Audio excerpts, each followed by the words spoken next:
कराड येथील ज्ञानांगन एज्युकेशन सोसायटीच्या Kota junior college of science कराडचे वार्षिक स्नेहसंमेलन व पारितोषिक वितरण समारंभ अपूर्व उत्साहात संपन्न.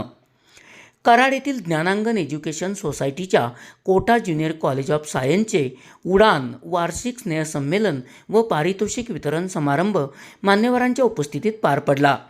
कराडच्या कॉलेज ऑफ ॲग्रिकल्चरचे माजी प्राचार्य डॉक्टर शिवाजी पाटील यांच्यासह कोटा अकॅडमीचे अध्यक्ष डॉक्टर महेश खुसपे, उपाध्यक्षा मंजिरी खुसपे, संचालिका मैथिली खुसपे, प्राचार्य जयश्री पवार, सांस्कृतिक विभाग प्रमुख सौ सना संदे यांच्यासह मान्यवरांची यावेळी उपस्थिती होती.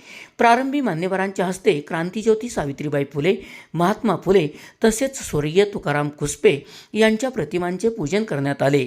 कोटा अकॅडमीने कराड व परिसरात शैक्षणिक क्षेत्रात आपला नावलौकिक वाढवला असून या अकॅडमीच्या माध्यमातून उच्चपदस्थ विद्यार्थी घडत आहेत.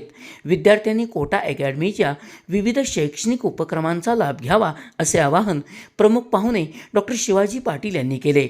कोटा अकॅडमीचे अध्यक्ष डॉक्टर महेश खुसपे यांनी आपल्या मनोगतातून कोटा अकॅडमीने आजपर्यंत केलेल्या शैक्षणिक कार्याचा आढावा घेतला.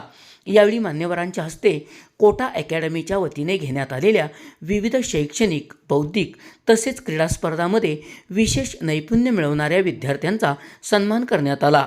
या स्पर्धांना कोटा अकॅडमीच्या विविध विद्यार्थ्यांचा उदंड प्रतिसाद लाभला. याबरोबरच इयत्ता 10वी व 12वी मधील स्टुडंट ऑफ द इयर यांचाही यावेळी मान्यवरांच्या हस्ते सन्मान करण्यात आला. कार्यक्रमाचे प्रास्ताविक प्राचार्य जयश्री पवार यांनी केले. डॉक्टर महेश खुसपे, मंजिरी खुसपे, मैथिली खुसपे यांनी उपस्थित मान्यवरांचे स्वागत केले. यानंतर कोटा अकॅडमीच्या विद्यार्थ्यांनी स्नेहसंमेलनाच्या माध्यमातून आपल्या अंगी असलेल्या विविध कलांचे उत्कृष्ट सादरीकरण केले. यावेळी कोटा अकॅडमीचे सर्व शिक्षक, शिक्षकेतर कर्मचारी तसेच विद्यार्थी विद्यार्थिनी उपस्थित होते. SP ओरिजिनेटिव्हसाठी सुनील परीट, कराड.